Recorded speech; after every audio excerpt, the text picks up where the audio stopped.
What's good at Daybreak? I'm your guide Q. Welcome back to some Neckbeard Stories. You guys know that, I'm very critical of the Neckbeard Stories subreddit, so I've decided from now on, I'm just gonna pick stories that I find fun and just have a good time with them, except that I'm living in the silly world of Neckbeard Stories and just have a good time. So let's get into it. Alright, we've got a Legbeard story here, and it's a doozy. Legbeard showed up to our high school reunion. So, I knew this girl in high school. She was always an odd one. Way too obsessed with anime to the point that she would use kun and chan to refer to people, despite not being the slightest bit Japanese. And she would insult people she didn't like with baka. And on top of that, she would always try to show off how much smarter she was than everyone, and that the only reason she wasn't performing well in school was because the classes were too simple for her and she wasn't properly stimulated. But she never qualified for the AP classes or even attempted to try out for them, so her grades were not the best. In my high school, anyone could sign up for advanced placement classes or college-level courses as long as they kept their grades up in the class. But she never even tried to get in despite it being easy to get in. Well, after graduation, she moved in with a guy she had met on the internet when she was 13 on MySpace, and we never heard from her. Everyone went their own ways. Me personally, I graduated college and went into the military, and now I work a nice job and have my own life, and I'm working on all of my other goals. Well, I get the word that my high school reunion is coming up. I thought it was weird because it's only been 8 years, and I thought they were supposed to only take place every 10 years. Either way, I decide to go. I say going on Facebook. I decide to look at who all is going, and I notice that there is one anime profile picture with a name I don't recognize because it's in Japanese. I didn't think much of it, so I just got ready to go to the reunion in a week. Now, I was a scrawny kid in high school, and I regret to say I was one of those who believed he was an intellectual because I did advanced placement classes and thought jocks were stupid. But as I got older, I realized it was stupid of me to neglect my body. So I took up weight training and Brazilian Jiu-Jitsu, and I've absolutely loved it. Combine that with the fact that I'm still learning and still reading books, I'm well adjusted in life. So I go to my reunion and I notice I'm making friends with people I hated in high school, and we've all adjusted well in life, except for one. Because then I look over and I see Legbeard. She hasn't really changed a lot, except that she cut her hair into a bastardized pixie cut colored puke green. And she's put on a lot of weight. But the thing is, I notice she's wearing a vest with a ton of buttons on it like Eat the Rich, Abolish the US, as well as a hammer and sickle pin. Now, already I decide not to talk to her, but she walks over to me because she recognized me.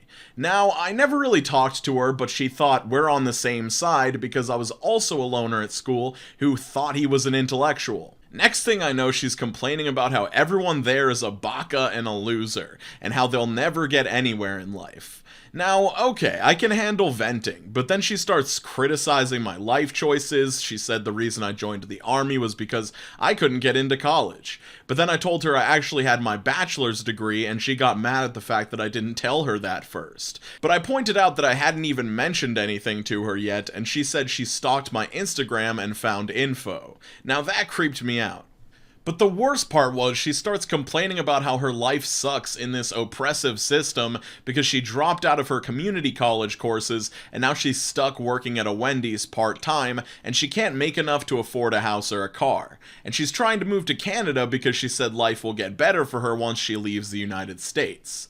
Next thing I know, she starts yelling at me for being a pawn of the system because I'm enjoying life and not having issues, and that I'm insulting her because she's doing bad in life, which is far from the truth. I didn't even know what she was doing with her life until she told me. And on top of that, there's nothing I love more than a good story about overcoming adversity from humble beginnings. But she spent more of her time bashing me and my lifestyle choices, and it was getting annoying. Then, to make matters worse, she starts screaming in the middle of the cafeteria we're in, "We had our high school reunion at our high school." She starts calling everyone a bunch of bakas and that we'll all be out of a job as soon as a revolution comes. Which, I don't know what kind of revolution she means, but she storms out of the cafeteria and leaves. We all go back to chatting like nothing happened. The sad part is, despite her being rude and condescending, I feel bad for her. She obviously has some issues that didn't get addressed, and she's obviously feeling hatred because her life sucks. But it doesn't give her an excuse to be an asshole.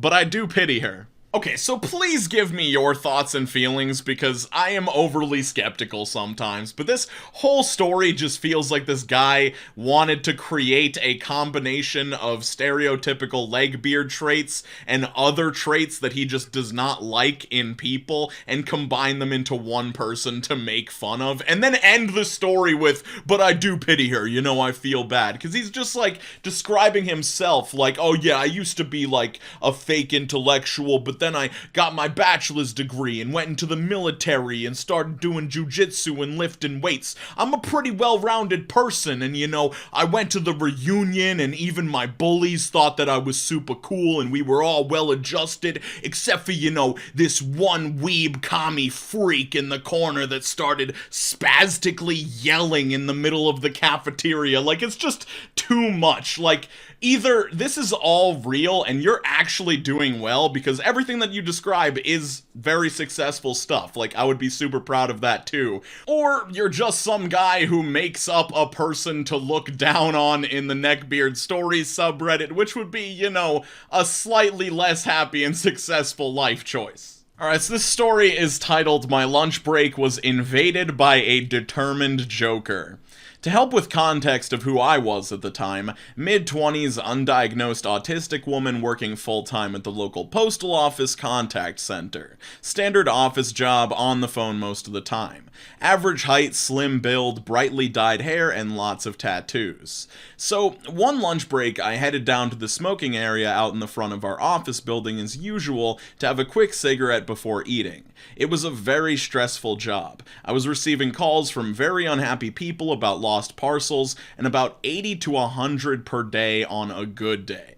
I'm generally a friendly person when approached, so when a random man in a white lab coat over a full clown outfit with generic clown makeup and standard joke shop quality wig came over to the smoking area, I politely smiled and looked back down at my phone.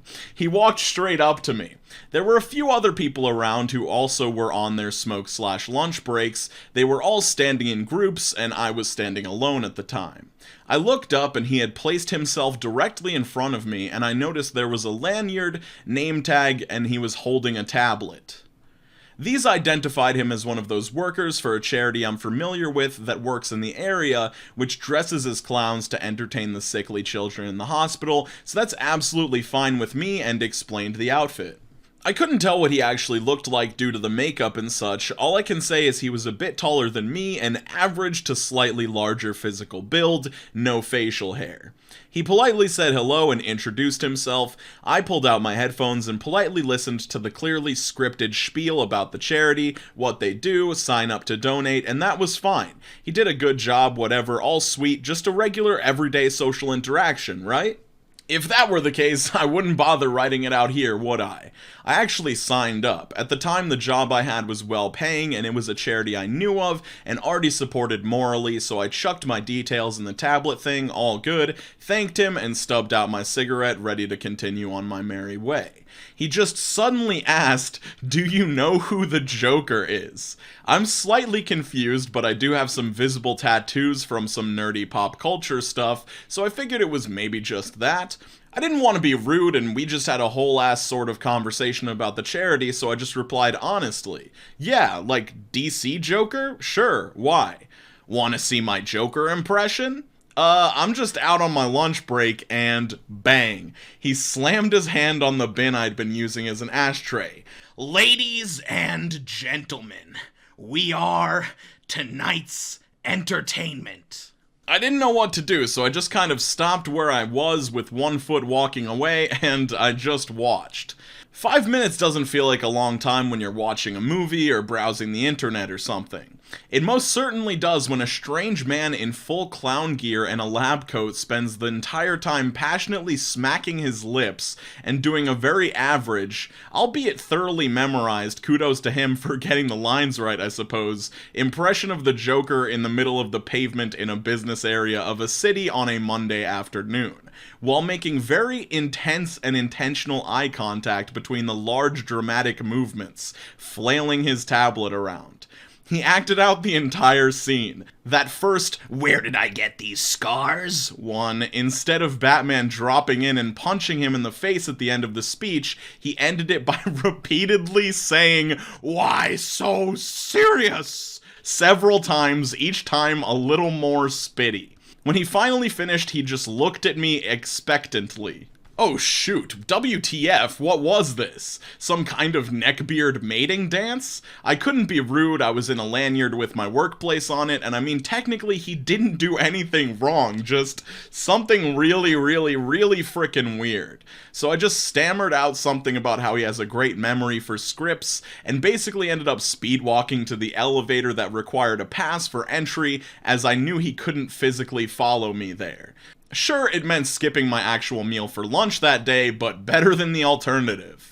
Okay, so I just want to say something like, I don't know, I feel like we can probably all agree that this is a pretty far-fetched story, but I'm gonna tell you why I like it a lot more than the first one. One, it's just, I love this whole Joker concept, the acting out of an entire scene, just all of these lines are great, and also this person isn't propping themselves up to be like, oh, I'm an amazing person, and this neckbeard was such a loser. Like, they're actually pretty nice to the neckbeard, despite everything he hypothetically did in this situation. Like, why am I giving credit for people being nice to fake people? But regardless, I just like this story more than the last one. Hey, if you liked my first 2-sentence horror stories video, I put out another one a few days ago. A card's gonna pop up in the top right corner of your screen if you're interested in that. I also today just put out a video on Q2 going into more detail on this tragic milk spilling accident 2-sentence horror story. Like, the OP goes into detail about like what the explanation was behind it, and it's so good. So check both of those out if you're interested. There'll be links to both of them in the description and the comments. Yeah, I would like to give an extra large shout out to Matthew, Kendall, Hannah, Caitland, Beth the Dork, Ashton Jacobson, June, ... Bobby Brain. I gotta start saying other people's name funny other than Bobby Brain, but Alicia, Kennedy DeSilvis, Tapey, Hyper Ninja Child, Jared D, Regrettable Stitches, Allison B, Kaya Bay, Brittany, Catco, and everyone else you see on your screen in addition to your mother. I hope you guys are all doing super well out there, drinking a sufficient amount of water, and I'll see you super soon. Please take care of yourself, and peace out, Cub Scouts.